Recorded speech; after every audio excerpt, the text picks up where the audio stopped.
हरिओम मंडळी.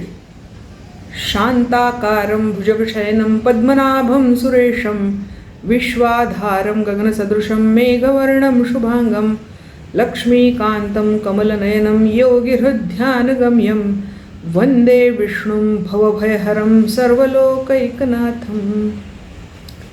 काल आपण असं म्हणलं होतं की पुढचे सगळे श्लोक हे स्थितप्रज्ञाची लक्षणं या स्वरूपामध्ये सर्वत्र प्रचलित आहेत.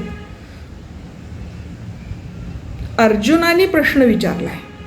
एवढं सगळं विवेचन भगवंतांनी केल्यावर सर्वसामान्य माणूस कसा असतो, त्याच्यामध्ये स्थिरबुद्धीचं महत्त्व काय, योग कशाला म्हणायचं, योगस्थ होणं म्हणजे काय, हे सगळं त्याला समजावून सांगितलं आहे. त्याच्यावर अर्जुनाने कृष्णाला प्रश्न विचारला आहे.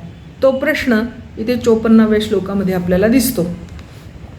अर्जुन उवाच स्थितप्रज्ञस्य का भाषा समाधिस्थस्य केशव स्थितधीः किं प्रभाषेत किमासीत व्रजेत किम. या श्लोकामध्ये अर्जुनाने कृष्णाला प्रश्न विचारला, स्थितप्रज्ञस्य का भाषा, स्थितप्रज्ञेची व्याख्या काय. तू तर म्हणतो की स्थितप्रज्ञ हो, योगस्थ हो, पण म्हणजे नेमकं काय हो. असा जो माणूस आहे स्थितप्रज्ञ तो असतो कसा, त्याची व्याख्या तर कर. समाधिस्थस्य केशव, जो समाधिस्थ आहे असा जो समाधिस्थ म्हणजे योगस्थ, जो योगस्थ आहे स्थितप्रज्ञ आहे तो असतो कसा.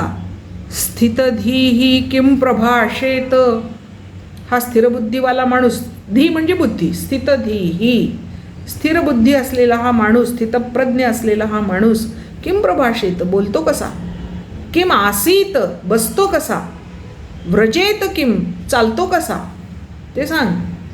याचं गीताईमध्ये छान भाषांतर आहे. अर्जुन म्हणाला, स्थिरावला समाधीत स्थितप्रज्ञ कसा असे, कृष्णा सांग कसा बोले, कसा राहे फिरे कसा.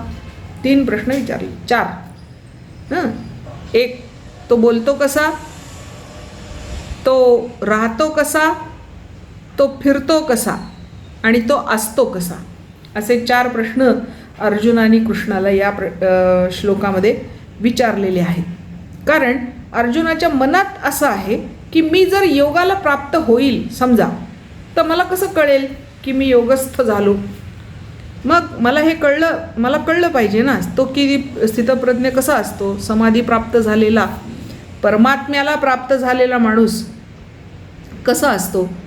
तर स्थितप्रज्ञाचे 2 प्रकार, एक स्थितप्रज्ञ साधक असतो आणि एक स्थितप्रज्ञ सिद्ध असतो. साधक म्हणजे स्थितप्रज्ञ होण्याची साधना करणारा, आणि सिद्ध म्हणजे ज्याला स्थितप्रज्ञता प्राप्त झालेली आहे असा तो. मग आता तो कसा ओळखायचा, स्थितप्रज्ञ कसा असे, कसा बोले, कसा राहे फिरे कसा. मग त्याची उत्तरं पुढच्या श्लोकापासून कृष्णाने द्यायला सुरुवात केलेली आहे. 55वा जो श्लोक आहे त्याच्यात भगवान म्हणतात, श्री भगवान उवाच प्रजहाति यदा कामान सर्वान् पार्थमनोगतान् आत्मन्येवात्मनः तुष्टः स्थितप्रज्ञस्तदोच्यते. प्रजहाति यदा कामान सर्वान् मनोगतान् पार्थ, हे पार्था, जेव्हा कामान सर्वान मनोगतान, सगळ्या इच्छा आणि सगळी मनोगत जेव्हा माणूस सोडून देतो, तेव्हा आत्मनी एव आत्मनः तुष्टः, तेव्हा तो स्वतःच आत्म्यामध्ये तुष्ट राहतो, स्वतःच अंतर्मुख होतो आणि अंतरात्मा जो आहे त्याच्यामध्ये स्थिर राहतो, संतुष्ट राहतो. स्थितप्रज्ञः तदा उच्यते, तेव्हा त्याला स्थितप्रज्ञ असं म्हणावं. म्हणजे ही अवस्था प्राप्त झाल्यानंतरचं पहिलं लक्षण सांगितलं काय. प्रजहाति कामान सर्वान मनोरथान, सगळ्या इच्छा सगळे मनोरथ सोडून दिल्यानंतर जो आत्म्यामध्येच राहतो, स्वमध्येच राहतो, त्यालाच म्हणतात स्वस्थ. कोणी जर विचारलं कसे आहात, तर आम्ही म्हणतो स्वस्थ आहे बाबा. आम्ही स्वस्थचा अर्थ असा करतो की आम्हाला काही आजार बिजार काही नाही आहे. पण स्वस्थ या शब्दाचा अर्थ तो नाही. स्वस्थ म्हणजे स्वतःमध्ये स्थिर असलेला, आत्म्यामध्ये स्थिर असलेला, स्थितप्रज्ञ असलेला. पुन्हा कोणी विचारल्यानंतर मी स्वस्थ आहे म्हणू नका. ज्यांना कुणाला त्या स्वस्थचा अर्थ माहिती आहे ते तुम्हाला वेड्यात काढतील. आज कोणताही माणूस स्वस्थ नाही. प्रत्येक जण अस्वस्थ आहे, स्वतःमध्ये स्थिर झालेला नाही. म्हणून इथे म्हटलंय त्यांनी प्रजहाती यदा कामान सर्वान मनोगतान आत्मनी एव आत्मनः तुष्टा. स्वतःमध्येच आत्म्यामध्येच जो संतुष्ट आहे त्याला स्थितप्रज्ञ म्हणावं रे बाबा. त्याला त्याच्या गीताईमध्ये त्याचं समश्लोकी भाषांतर इतकं सुंदर केलं आहे विनोबा भावेंनी. कामना अंतरातील सर्व सोडून जो स्वये, जो स्वतःच आपल्या मनातल्या सगळ्या इच्छा सोडून देतो, तो आत्म्यातची असे तुष्ट, तो स्थितप्रज्ञ बोलिला. स्वतःमध्येच जो संतुष्ट राहतो, इतरांकडे पाहत नाही. कोणाकडे किती गाड्या आहेत, कोणाकडे किती पैसे आहेत, कोणाचे किती बंगले आहेत, कोणाला किती बायका आहेत आणि कोणाला किती पोरं आहेत आणि मला किती आहेत, अशी तुलना नाही करत किंवा कोणाकडे पाहायला त्याला वेळच नाही आहे. तो आत्म्यामध्येच संतुष्ट आहे, आत्मतत्वामध्ये स्थिर आहे. असा जो आहे त्याला स्थितप्रज्ञ म्हणावं. कामनारहित आणि आत्मसंतुष्ट असा जो, तो स्थितप्रज्ञ अशी व्याख्या केली आहे इथे. स्पष्ट व्याख्या करून दिली अर्जुनाला. तो म्हणला ना, स्थितप्रज्ञस्य का भाषा. काय रे स्थितप्रज्ञेची व्याख्या काय? ती ही आहे, कामनारहित आणि आत्मसंतुष्ट जो असतो त्याला स्थितप्रज्ञ म्हणावं. या पहिल्या प्रश्नाचं उत्तर इथे दिलं आहे, या श्लोकामध्ये दिलेलं आहे. आता पुढचा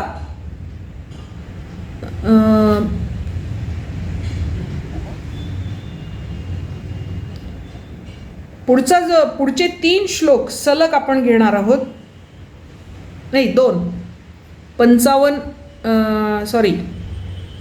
56, 57, 58 हे 3 श्लोक आपल्याला सलग घ्यायचे, कारण त्याच्यामध्ये एकच विषय नीट समजावून सांगितलेला आहे. तो आपण बघूया.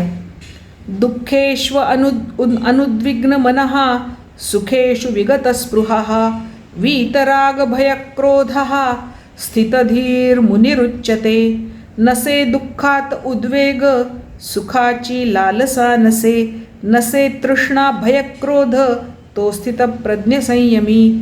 यहा सर्वत्रान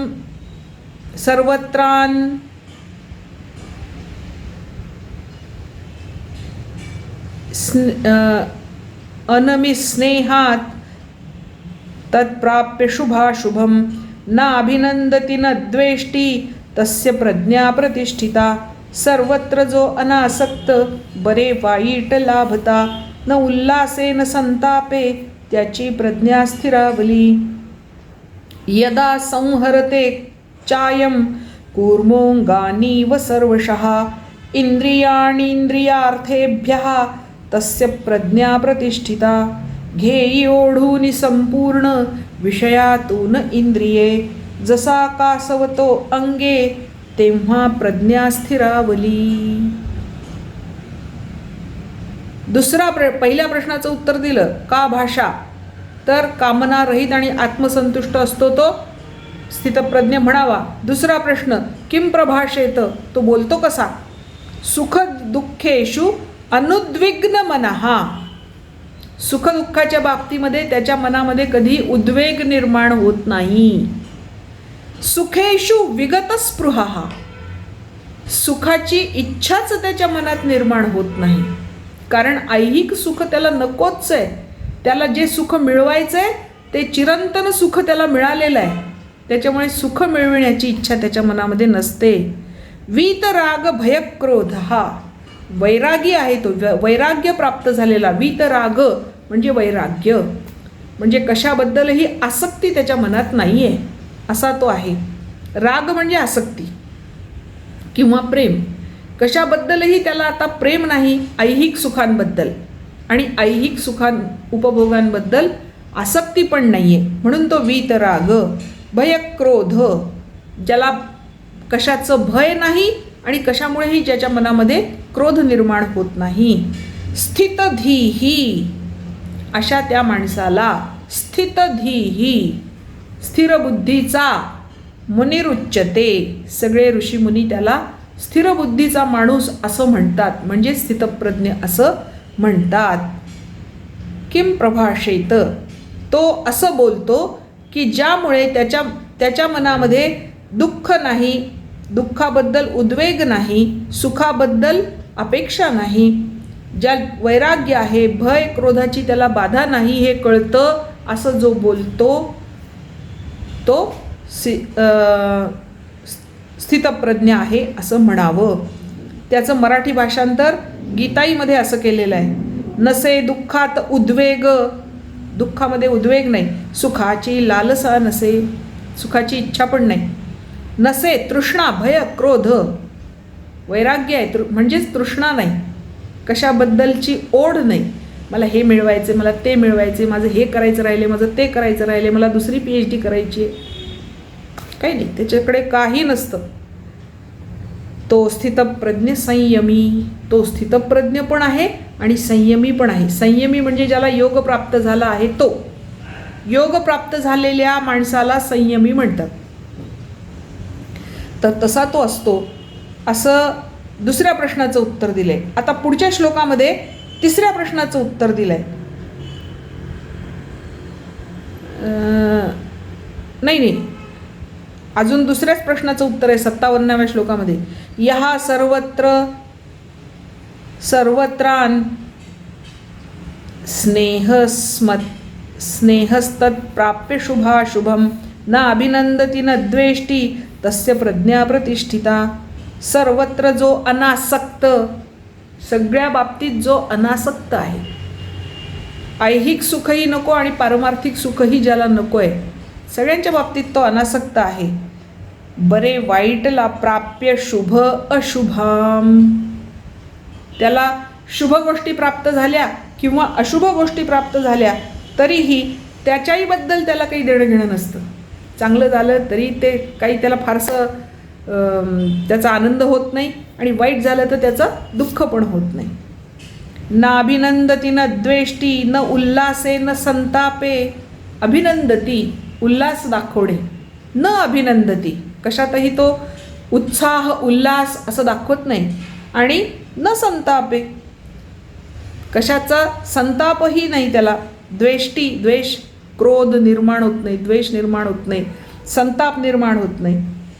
त्या तस्य प्रज्ञा प्रतिष्ठिता, प्रतिष्ठित म्हणजे स्थिर होणे, एका ठिकाणी राहणे, त्याची प्रज्ञा स्थिर झाली, तो स्थितप्रज्ञ आहे असं ओळखावं. आता तिसऱ्या प्रश्नाचं उत्तर आहे. यदा संहरते चायम किम आसीत, तो कसा असतो, कसा राहतो, कसा बसतो, त्या प्रश्नाचं उत्तर आहे. यदा संहरते चायम कूर्मोंगानिव सर्वशः.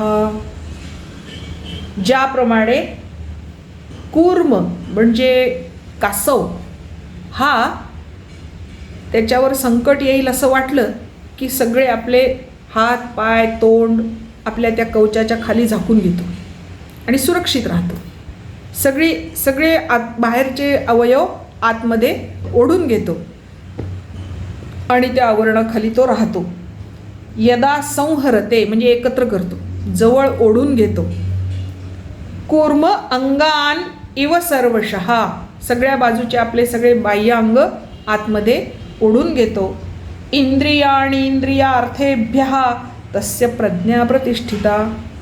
इंद्रिय अर्थेभ्यः, इंद्रियांच्या विषयांमधून, इंद्रिये जो या कासवाप्रमाणे आत ओढून घेतो, म्हणजे बाहेर धावणारी इंद्रिय, मनासोबत इंद्रिय बाहेर धावत असतात, त्यांना तो आत आणतो, अंतर्मुख करतो, त्याला स्थितप्रज्ञ म्हणावं. गीताई काय म्हणते बघा. घेई ओढून संपूर्ण विषयातून इंद्रिये. त्या त्या इंद्रियांच्या विषयांमधून ती इंद्रिय आतमध्ये ओढून घेतली, अंतर्मुख केली, आत्म्याकडे वळवली. कशाप्रमाणे? दृष्टांत दिलाय. जसा कासवतो अंगे, ज्याप्रमाणे कासव आपली अंग आतमध्ये ओढून घेतो त्याप्रमाणे. तेव्हा प्रज्ञा स्थिरावली, तेव्हा माणसाची प्रज्ञा स्थिर झाली, तेव्हा माणसाची बुद्धी स्थिरावली असं म्हणायला काही हरकत नाही.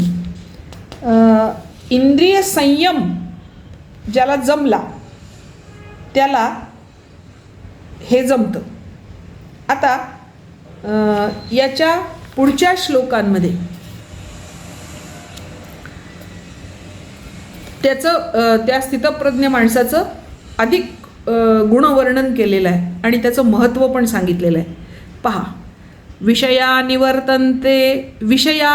निवर्तन्ते निराहारस्य देहिनः रसवर्जं रसोप्यस्य परं दृष्ट्वा निवर्तते. विषया विनिवर्तन्ते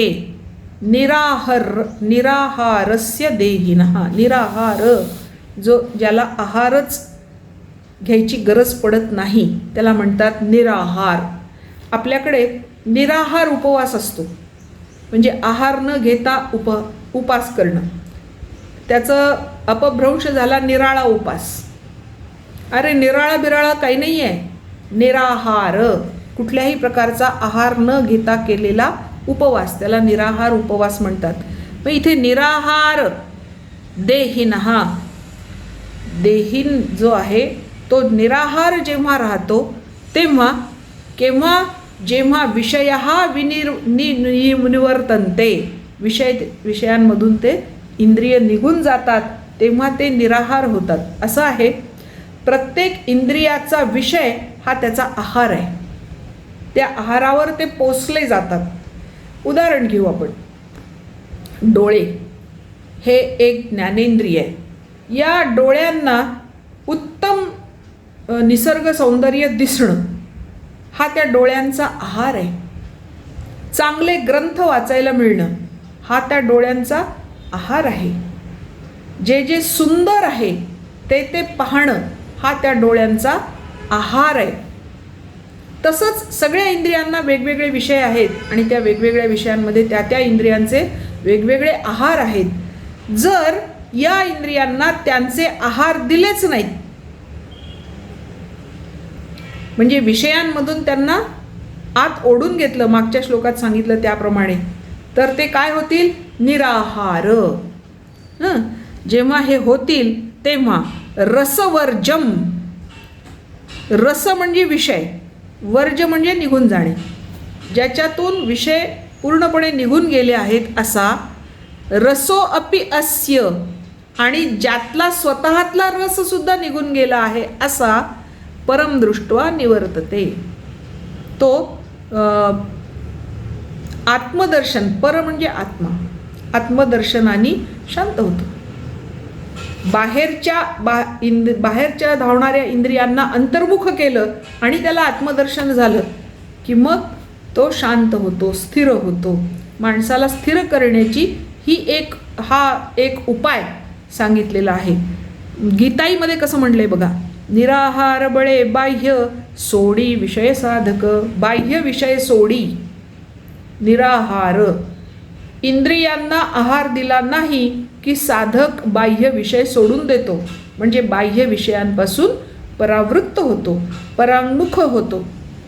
आतील न सुटे गोडी. पण त्या इंद्रियांना जी विषयांची गोडी लागलेली आहे ती लवकर सुटत नाही. त्याचं बहिणाबाईंनी छान वर्णन केलं आहे. बहिणाबाई म्हणतात, मन वढाय वढाय उभ्या पिकातलं ढोर, किती हाकला हाकला फिरी येतं पिकावर. अशी इंद्रिय असतात. त्या इंद्रियांना तुम्ही कितीही त्यांच्या विषयांपासून ओढून आणण्याचा प्रयत्न करा, ती पुन्हा तिकडेच धावतात. ध्यानाला बसा, बरोबर कळेल तुम्हाला कोणती इंद्रिय कुठं धावतात. आपल्या इंद्रियांचा थोडा धांडोळा घ्या ध्यानाला बसून, म्हणजे मग हे काय म्हणतायत ते कळतं. निराहार नाही होता येत इंद्रियांना लवकर, पण ते जर झालं निराहार बळे, बळजबरी करावं लागतं त्यांना. बाह्य विषय सोडी साधक. मग बरोबर ते इंद्रिय बाह्य विषय सोडून देतात. आतील न सुटे गोडी. त्या इंद्रियांची आतल्या इंद्रियांच्या अंतर्गत जी गोडी असते, इंद्रियांना जी विषयांमधली गोडी असते ती लवकर सुटत नाही.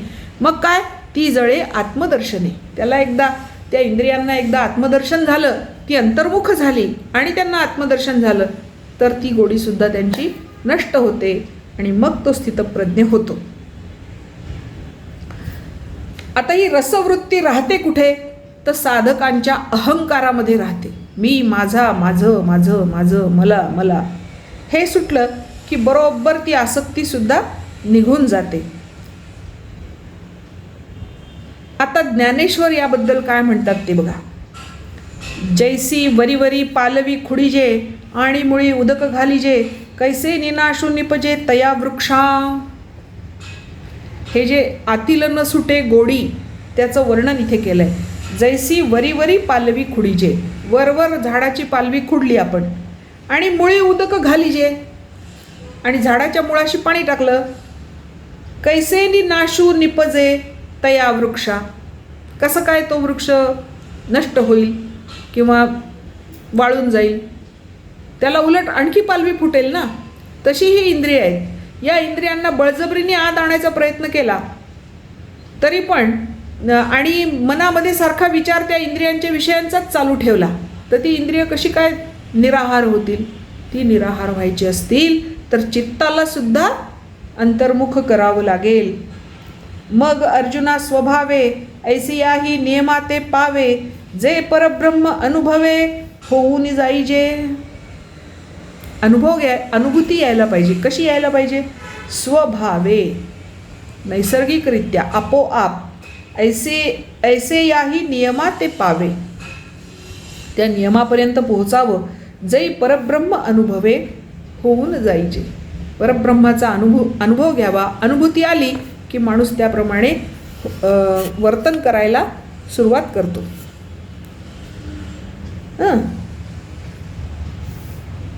तै शरीरभाव नासती, इंद्रिये विषय विसरती, जै सोहम भाव प्रतीती प्रकट होय. जेव्हा सोहम भाव निर्माण होतो, म्हणजे मीच तो आहे, परमतत्व म्हणजे मीच आहे असा भाव, अशी प्रतीती, अशी अनुभूती जेव्हा येते तेव्हा शरीरभाव नासती, मी देह आहे हा भाव नष्ट होतो. इंद्रिये विषय विसरती, इंद्रियसुद्धा आपले विषय विसरून जातात. आणि मग सोहम भाव प्रकट होतो, म्हणजेच त्याची बुद्धी स्थिर होते. आता पुढे आपण 60व्या श्लोकाकडे वळणार आहोत. इंद्रियांच्या प्रबळतेचं निरूपण. इंद्रिय ही दांडगी असतात, त्यांना इतक्या लवकर अंतर्मुख करता येत नाही, याचं वर्णन भगवंतांनी केलं आहे स्वतः. यततो ह्यपि कौन्तेय पुरुषस्य विपश्चितः, इंद्रियाणि प्रमाथीनि हरन्ति प्रसभं मनः. हे अर्जुना, कौन्तेय अर्जुना, पुरुषस्य विपश्चितः, विपश्चित विद्वान, आत्मतत्व जाणणारा असलेला असला तरीही अशा माणसाच्या सुद्धा, यततो हि अपि, खूप प्रयत्न करून सुद्धा, इंद्रियाणि प्रमाथीनी, इंद्रिय ही चुका करणारीच असतात, ती चुकतातच. हरंती प्रसभम मनः, मनाचं बळजबरीने हरण करतात, मनाला आपल्याबरोबर घेऊन जातात. त्याला कितीही आपण अडवायचा प्रयत्न केला तरीही. त्याचं गीताईमध्ये भाषांतर असं आहे, करीत असता यत्न, यत्न म्हणजे प्रयत्न करीत असताना सुद्धा, कुणाला, ज्ञात्याच्याही मनासही, ज्ञानी माणसाच्या मनाला सुद्धा त्यांनी अत्यंत प्रयत्न करत असताना सुद्धा नेती खेचून वेगाने, त्या मनाला ते वेगाने खेचून नेतात. कोण, इंद्रिये दांडगीची की. हे इंद्रिये दांडगाई करणारी आहेत, दांडगी आहेत. दांडग्या माणसाला तुम्ही काहीच करू शकत नाही, तसं या दांडग्या इंद्रियांचं आहे. तुम्ही कितीही प्रयत्न केला की नाही मला त्या बाह्य विषयांकडे वळायचंच नाही आहे, तरी तुमचं मन ध्यानामध्ये लागता लागता गॅसवरल्या दुधावर जातंच. गॅसवर दूध ठेवलं आहे ते नक्की उतू गेलं असणार आहे. तसं सगळं उतू जातं आणि मग माणूस पुन्हा त्या संसारामध्ये परत येतो. अशी ही इंद्रिय दांडगी आहे. तेच बहिणाबाईंनी सांगितलं आहे, फिरी येतं पिकावर. मन वढाय वढाय उभ्या पिकातलं ढोर. ढोर म्हणजे हे दांडगेपण. ते जे ढोर असतं ना त्याला तुम्ही किती काठ्या मारा, ते एकदा तोंडावर काठी मारली की तोंड फक्त असं करतं. पुन्हा दुसऱ्यांदा ते तोंड त्या पिकामध्ये घालतंच. पुन्हा एकदा काठी आणली की पुन्हा थोडंसं दूर जातं, परत तिथेच येतं. तसं इंद्रियांचं आहे. तुम्ही त्याला फटके मारा, तुम्ही त्याला मागे ओढा, तुम्ही त्याला आणखी काही उपाय करा, तुम्ही कितीही उपाय केले तरी ते पुन्हा त्याच्या विषयांवर जाऊन थांबतंच. इंद्रिये दांडगी चिकी करीत असता यत्ने ज्ञात्याच्याही मनासही नेती खेचूनी वेगाने इंद्रिये दांडगी चिकी. मन वढाय वढाय उभ्या पिकातलं ढोरं किती हाकला हाकला फिरी येतं पिकावर. असा स्वभाव आहे इंद्रियांचा आणि इंद्रियांसोबत मनाचा म्हणजे चित्ताचा सुद्धा. तर म्हणून ज्ञानी माणसाला सुद्धा खूप सतर्क राहावं लागतं. आपल्या मनाला पुन्हा तिकडे जायची इच्छा होऊ नये याच्यासाठी त्यालासुद्धा खूप प्रयत्न करावे लागतात. मग आमच्यासारख्या सामान्य माणसांचं काय हो? आम्ही तर सामान्य माणसं आहोत, संसारी माणसं आहोत. आपल्या मनाला इतक्या टोकाच्या प्रयत्नांनी आपल्याला अंतर्मुख केलं पाहिजे हे याच्यातून कळतं. आता पुढचा 61वा श्लोक. तानि सर्वाणि संयम्य युक्त आसीत मत्पराः वशेहि यस्येन्द्रियाणि तस्य प्रज्ञा प्रतिष्ठिता. अर्जुना,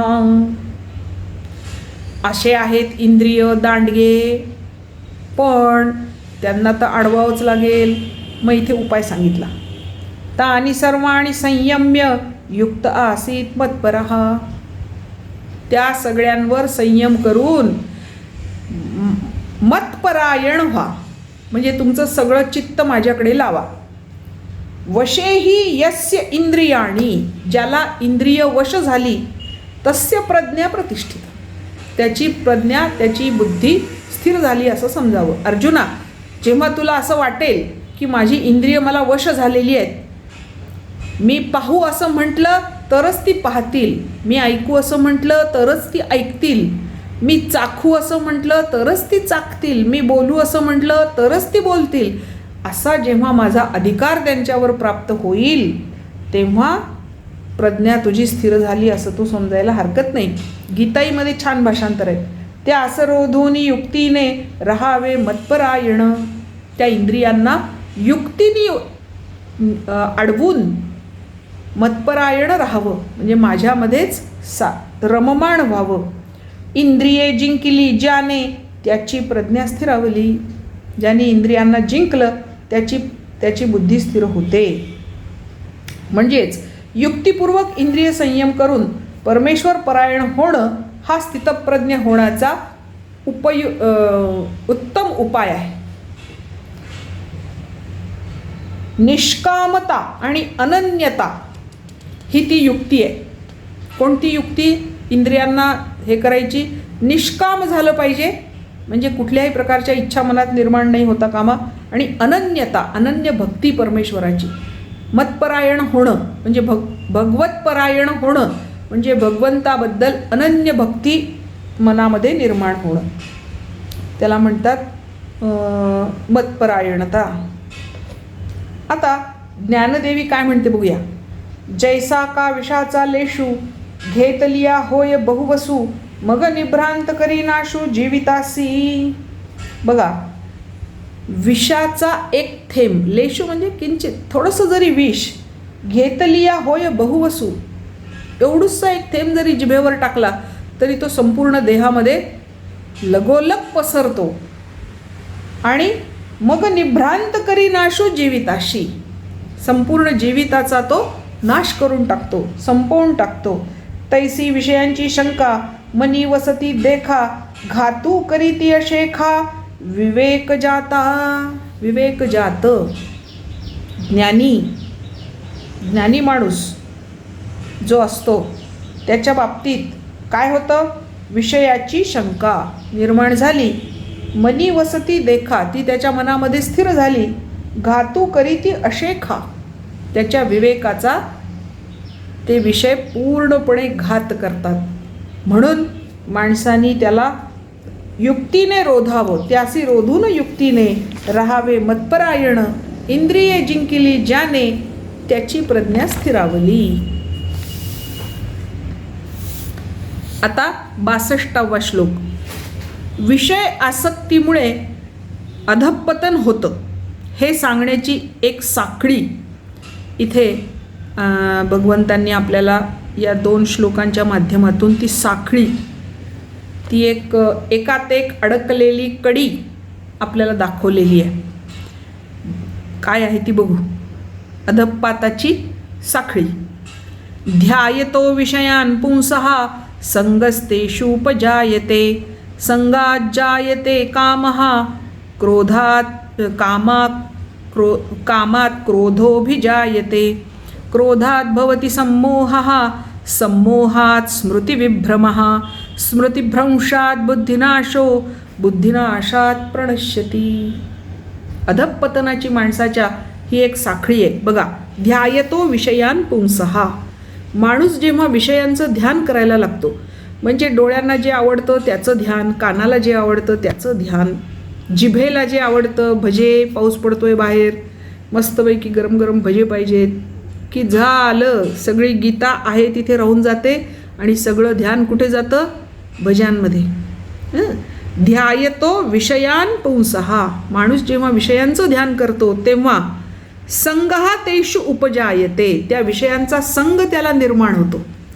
भजे खाण्याची इच्छा मनात आली, त्याचं ध्यान सुरू झालं की भजे खावेशेच वाटतात, उठून लगेच जाऊन भजे खावेशे वाटतात. ध्यायतो विषयान् पुंसः संगः तेषु उपजायते. संगात संजायते कामः, विषयांचा संग निर्माण झाला की मग इच्छा निर्माण होतात. कामात क्रोधोभिजायते, इच्छा निर्माण झाल्या की त्याच्यातून क्रोध निर्माण होतो. क्रोध का निर्माण होतो?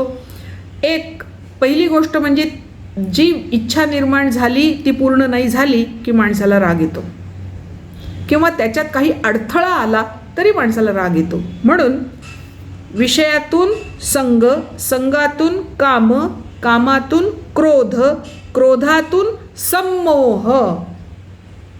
सम्मोह म्हणजे मोह, भ्रम निर्माण होतो. म्हणजे जे आहे ते दिसत नाही, जे नाही ते दिसायला लागतं, त्याला म्हणतात सम्मोह. सम्मोहात स्मृतिविभ्रमः, सम्मोह झाला माणसाला, सम्मोहित झाला माणूस की त्याची स्मरणशक्ती काम करेनाशी होते. स्मृतिभ्रंशात बुद्धिनाशो, स्मृतिभ्रंश झाला की मग बुद्धी म्हणजे विवेक नाहीसा होतो आणि बुद्धिनाशात प्रणश्यती. एकदा माणसाचा विवेक आणि विचार नष्ट झाला की त्याचा पूर्ण नाश होतो. ही एक अधःपाताची साखळी आहे अर्जुना, आणि ती सुरुवात कुठून होते? ध्यायतो विषयान्, विषयांचं जेव्हा ध्यान करतो माणूस तिथून ही अधःपाताची साखळी सुरू होते. गीताईमध्ये विनोबा म्हणतात, विषयांचे करी ध्यान त्यास तो संग लागला. संगातून फुटे काम, क्रोध कामात ठेविला. क्रोधातून जडे मोह, मोहाने स्मृती लोपली. स्मृती लोपे बुद्धिनाश, म्हणजे आत्मनाशाची. काम, क्रोध, लोभ आणि ममता या 4 गोष्टी आहेत ज्या माणसाच्या मनामध्ये विषयाचा संग निर्माण करतात. त्याच्यातून कामातून क्रोध, क्रोधातून मोह, मोहाने स्मृतिनाश, त्याच्यानंतर बुद्धिनाश म्हणजे अविवेक निर्माण होतो. आणि एकदा अविवेक निर्माण झाला की ते आत्मनाशाला कारण होतं. मग स्मृतिलोप म्हणजे काय? तर इथे त्यांनी सांगितलंय, मीचे भान हरपणे, कर्तव्य कर्मांचा धर्मांचा विसर पडणे म्हणजे स्मृतिलोप. आणि बुद्धिनाश म्हणजे काय? विवेक किंवा विचार करण्याची क्षमता नष्ट होणे. बुद्धी ही विषयांमध्ये जर लागली तर त्याला बुद्धिनाश म्हणतात, पण तीच जर परमतत्वाकडे लागली तर त्याला विवेक म्हणतात.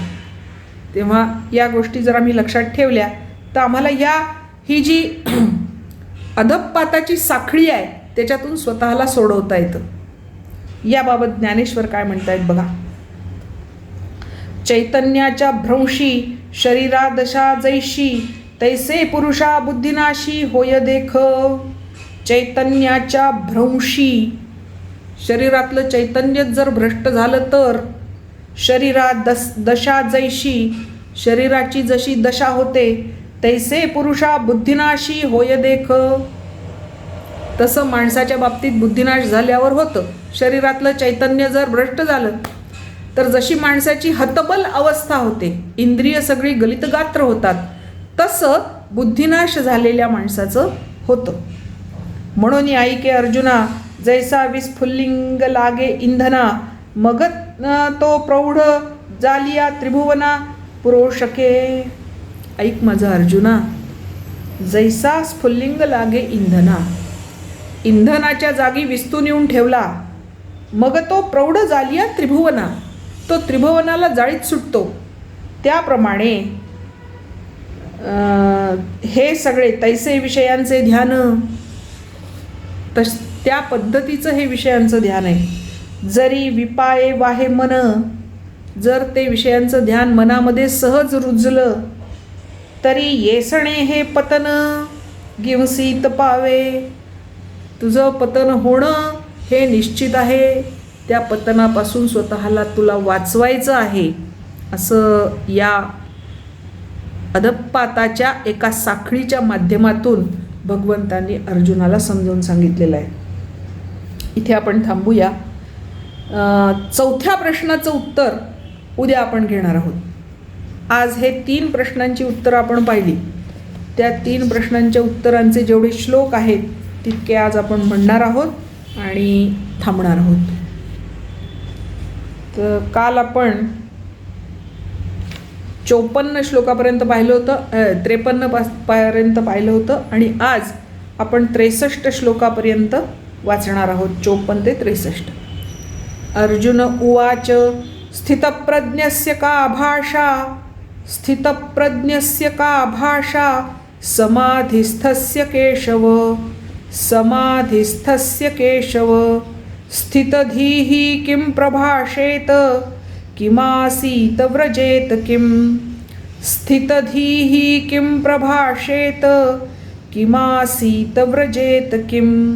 श्री भगवान उवाच प्रजहाति यदा कामान् सर्वान् पार्थमनोगतान्, प्रजहाति यदा कामान् सर्वान् पार्थमनोगतान्, आत्मन्येवात्मना तुष्टः, आत्मन्येवात्मना तुष्टः, स्थितप्रज्ञस्तदोच्यते, स्थितप्रज्ञस्तदोच्यते. दुःखेष्वनुद्विग्नमनः, अनुद्विग्नमनः, सुखेषु विगतस्पृहः, सुखेषु विगतस्पृहः, विगतरागभयक्रोधः, विगतरागभयक्रोधः, स्थितधीर्मुनिरुच्यते, स्थितधीर्मुनिरुच्यते. यः सर्वत्र नमिस्नेहः, यः सर्वत्रानमिस्नेहः, तत्तत्प्राप्य शुभाशुभं, तत्तत्प्राप्य शुभाशुभं. नाभिनन्दति न द्वेष्टि, नाभिनन्दति न द्वेष्टि, तस्य प्रज्ञा प्रतिष्ठिता, तस्य प्रज्ञा प्रतिष्ठिता. यदा संहरते चायं, यदा संहरते चायं, कूर्माङ्गानीव सर्वशः, कूर्माङ्गानीव सर्वशः. इन्द्रियाणीन्द्रियार्थेभ्यः, इन्द्रियाणीन्द्रियार्थेभ्यः, तस्य प्रज्ञा प्रतिष्ठिता, तस्य प्रज्ञा प्रतिष्ठिता विषया विनिवर्तन्ते निराहारस्य देहिनः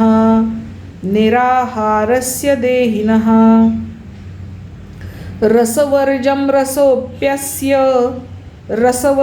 रसोप्यस्य परं दृष्ट्वा निवर्तते यततो ह्यपि कौन्तेय पुरुषस्य विपश्चितः इंद्रियाणि प्रमाथीनि हरन्ति प्रसभं मनः तानि सर्वाणि संयम्य युक्त आसीत् मत्परः वशे हि यस्येन्द्रियाणि तस्य प्रज्ञा प्रतिष्ठिता ध्यायतो विषयान् पुंसः संगस्तेषूपजायते संगात् संजायते कामः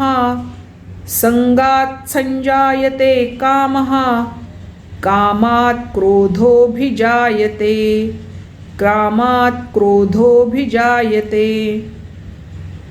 क्रोधात् भवति सम्मोहः